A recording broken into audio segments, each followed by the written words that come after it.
Hello there friends, welcome back to another episode of My Face. Grandmaster Yoda is seen as one of the greatest heroes of the Jedi Order. He's also seen as one of the wisest leaders to have ever been in charge of the organization. He's been with the Order for centuries, and he's trained almost every Jedi that's walked through the doors of the temple during his tenure. He even served as the mentor for Luke Skywalker. But ultimately, the Jedi Order saw massive decline and ultimately collapsed beneath his rule, and at the same time, the Sith Order rose to power on his watch. Yoda's story is a great reminder that even the most skilled and well-intentioned individuals have weaknesses and can reach their limits and fail in spectacular ways if they do not find balance. There are no guarantees in life that one will be successful at something. There are no sure shots, no chosen one God units that will always succeed.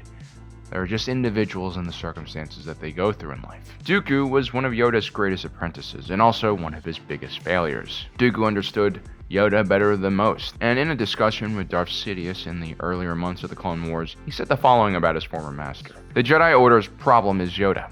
No being can wield that kind of power for centuries without becoming complacent at best or corrupt at worst. He has no idea it's overtaken him. He no longer sees all the little cumulative evils that the Republic tolerates and fosters, from slavery to endless wars, and he never asks, why are we not acting to stop this? Live alongside corruption for too long and you no longer notice the stench. The Jedi cannot help the slaves of Tatooine, but they can help the slave masters. Dooku did a lot of messed up things. He did a lot of unjustified, cruel things that led to a galactic civil war that killed a lot of people. He was also right about a lot of things as well. The corruption within the Republic and the Senate, and how the Jedi were just increasingly becoming pawns in their political games. His analysis on Yoda is on point as well. And this is one of the major themes in this video. It's one of the most important lessons that Star Wars can teach you.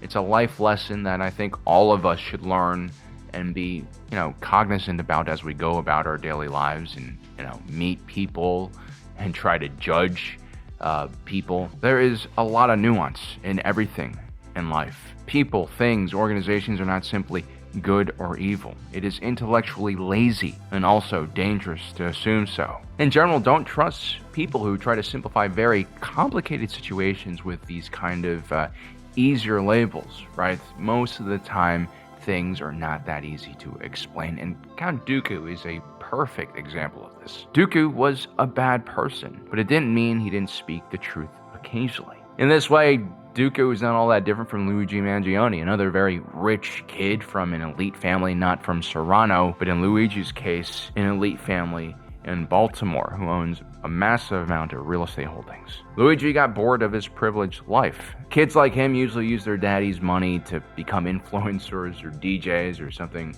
ridiculous like that, but no, Luigi Mangione wanted to be more.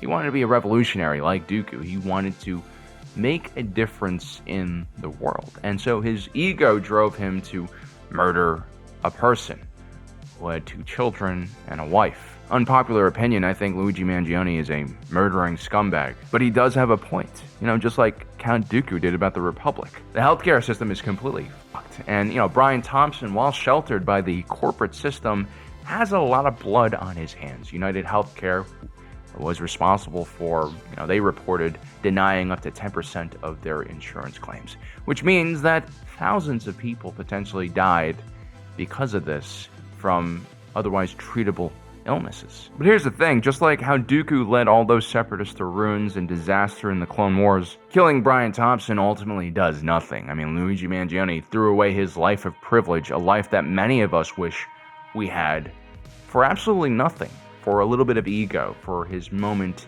in the sun, so he can show off his manifesto. He's a fool. The reality is, United Healthcare and Brian Thompson are just a piece of the larger for-profit insurance system that we have because of our fragmented healthcare system. If United Healthcare vaporized today, it wouldn't really change things at all. CVS Health, which has an even higher rate of denial for care, or Cigna or Walgreens, will just step up and take that market share and continue screwing the consumer. We don't need to kill CEOs. We don't need to attack companies. In our society, thankfully, violence is not yet necessary to change things. We just need to vote for politicians and policies that could get us to a single-payer healthcare system. And this is not going to be an easy fight. We're talking about dismantling an industry or dismantling a portion of an industry that employs hundreds of thousands of people. Many of these individuals are just doing a job.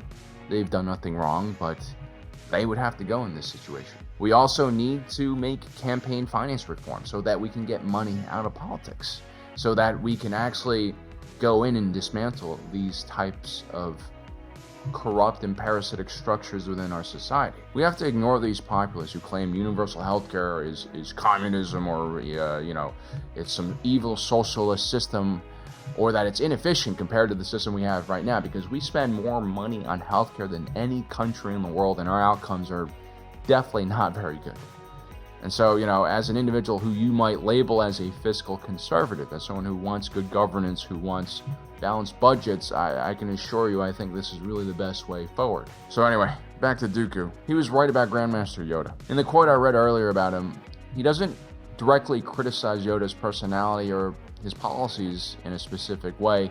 He kind of just talks about how Yoda stayed in power for too long. And that's spot on. I mean, Yoda is the perfect example for the rule I'm about to explain, because he was supposed to be the exception to the rule. An individual so wise and perfect that maybe having him in power wouldn't be a bad thing. Except that's the trap. It's always a bad thing. No one is perfect enough to be in power forever. It's an unwritten rule in leadership. It transcends culture, organizational structure, political ideology, and the importance of the role. It doesn't matter if you're leading a small company or an entire galaxy. When you're in leadership position, you eventually get to the point where you peak, and then your efficiency decreases. Because even the wisest individual like Yoda, even the most self-aware individual like a woke Jedi Master, is going to be unable to balance out their own worst qualities. First, no one is perfect. No one is going to be able to lead an organization and company without having any weaknesses in one area or another.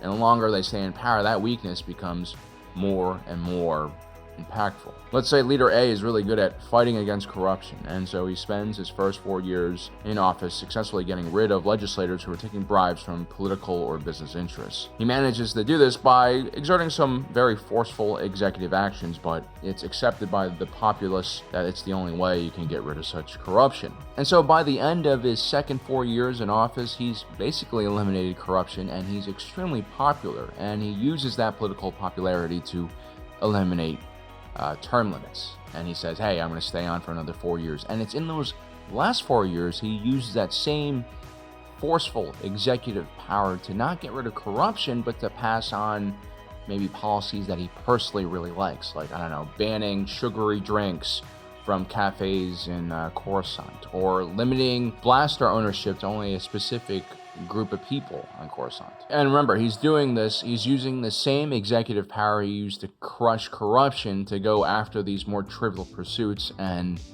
he essentially becomes a tyrant in that third term, ruining his legacy in the first 2 terms. If this doesn't sound realistic to you, well, it's actually what happened to the mayor of New York City, Michael Bloomberg, in the early 2000s. I used to be in the New York City press pool, and I was a camera operator, and I kind of watched this transformation happen. His first 2 terms were perfect. He brought in much needed investment into New York City after the financial crisis and 9/11. He eliminated a $6 billion deficit to the budget and created a $3 billion surplus. People loved him. Everyone loved him. But then at the end of his second term, he decided to eliminate term limits, just like Palpatine did. He would govern New York City for another 4 years, and this would be a term rife with controversy. He would see his popularity decline, and his legacy was ruined by a lot of scandals. And yes, he tried to ban 64-ounce soda cups from 7-Eleven like a petty tyrant. A ban that was stupid because you could just buy 2 32-ounce cups instead. Yoda's problem, as stated before, are a lot harder to nail down. Master Yoda was an extremely wise Jedi, and over the centuries, that wisdom was informed by an unrivaled wealth of experience. But the problem with really wise individuals like Yoda is they tend to move slowly.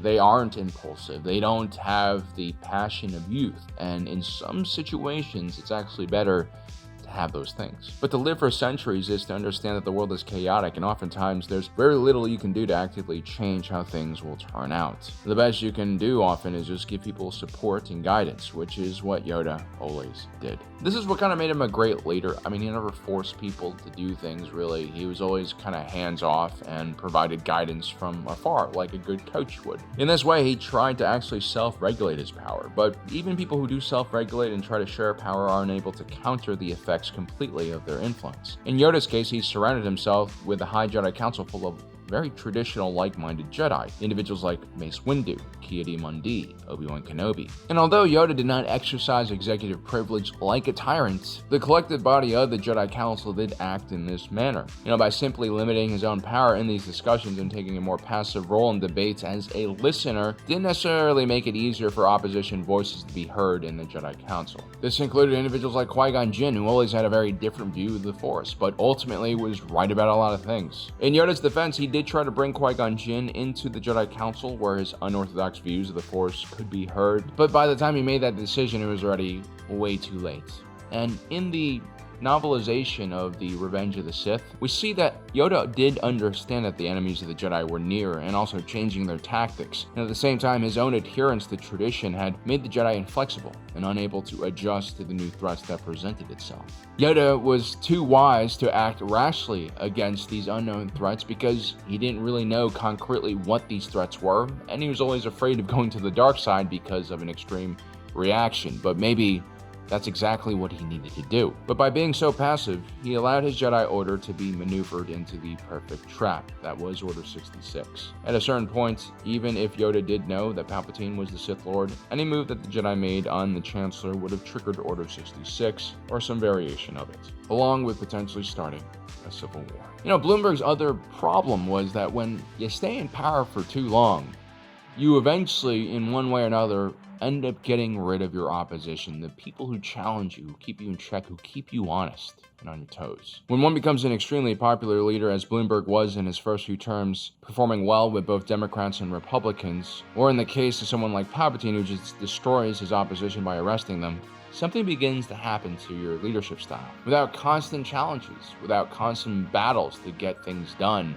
one becomes complacent and lazy. One starts to think that their own farts smell like roses, and that leads to bad governance. Take a look at individuals like Vladimir Putin, Recep Tayyip Erdogan, Xi Jinping, Benjamin Netanyahu. They all started out as leaders who were focused on political, economic, and social reform. They wanted to create a better economy, bring more services to the people, things that things that you need to promise when you have an opposition. All of these leaders were popular initially. Vladimir Putin made a windfall with the development of Russia's natural resources, which were sold to Europe at premium prices. Erdogan oversaw a post-recession economic miracle, expanding Turkey's economy to 3 times its size. Xi Jinping, he inherited one of the most rapid growing economies in the world and promised to be a reformer. And Benjamin Netanyahu, his liberalization of the economy helped turn Israel into the startup nation that it is today. But now all 4 of these individuals are feeling sort of stagnant. They're all facing extreme political opposition from within the country. They are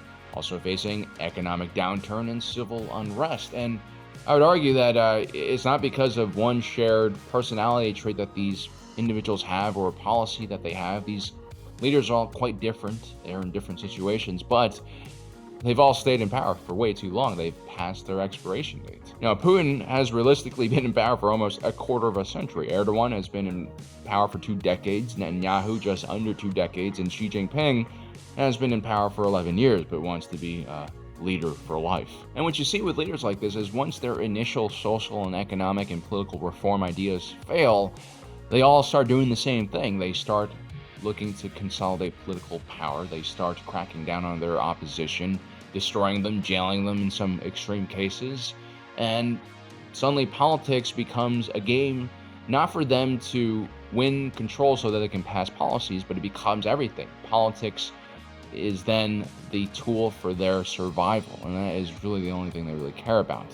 They have no plan for the future. Now, with the Jedi, with Yoda, there isn't a direct effort by him to eliminate opposition or maintain power. But what does happen is the Sith are absent, and have been absent for hundreds of years. This lack of challenge makes the Jedi weak, lazy, and comfortable. Their greatest rivals went from being a clear present danger to almost a mythical boogeyman-like creature that was discussed with fear and hatred. Under Yoda's reign, the members of the Jedi Order, especially the younglings, were not allowed any access to Sith teachings or any information about the dark side. They literally were not trained to fight against the dark side. There were no defense against the dark arts classes. The fear was that a Jedi youngling could be corrupted by such teachings. And so all of the material that they could have benefited from, was placed under lock and key. And so when the Jedi first encounter Sith, like during the High Republic era, they get completely slaughtered. And so obviously when the Sith finally returned to the galaxy during the Clone Wars, Yoda's Jedi Order was completely unprepared for what that actually meant. No one had any experience in dealing with the dark side whatsoever. At the same time, the Jedi were terrified of talking about the potential dark side influences in their organization, just like the Republicans are terrified of the, gay members in their party. This led to individuals like Pon Krell and Barriss Offee and Anakin Skywalker are kind of flying underneath the radar. And for that same reason, no one in Yoda's Jedi Order was able to sense that the very leader of the Republic, Chancellor Palpatine, was a Sith Lord they had all sworn to fight. This is a lesson that we all should have learned in civics class, but I don't blame you if you didn't learn this lesson. Our education system is terrible. It just doesn't do the things it should do. And so we'll do this here in a Star Wars video.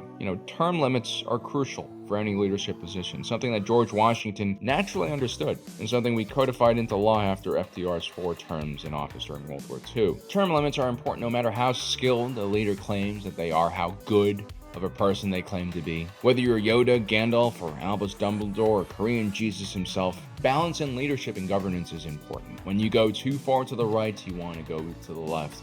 When you become too innovative, when you change too rapidly, you need to go back to some more traditional lines of thinking. It's always been like this for humanity. Balance in all things, especially in ourselves, is hard to create. This is why we need to surround ourselves with people who are diverse, who have different views, come from different backgrounds. This is why in leadership positions we need fresh ideas. We need fresh people with an ability to bring us back towards the other side. This is why, like I always say, don't trust individuals who have partisan or extreme views, who only support one side. The truth is, there are great ideas on both sides of the political aisle. There are great ideas in every corner of the United States, and we have to embrace that more and more as our discourse, our political discourse, gets so toxic. Ultimately, if you are into politics, it shouldn't be about which side wins. It's about America, our country, our world, right? Everyone coming together and just creating a better place for all of us to exist in. I believe it is possible, but it has to come with a changing mindset. Well, guys, I hope you enjoyed today's video. Don't forget to subscribe and hit that notification button down below so you don't miss out on the rest of our awesome content. As usual, my name is Alan, reminding you that my allegiance is to the Republic, to democracy. I'll see you next time.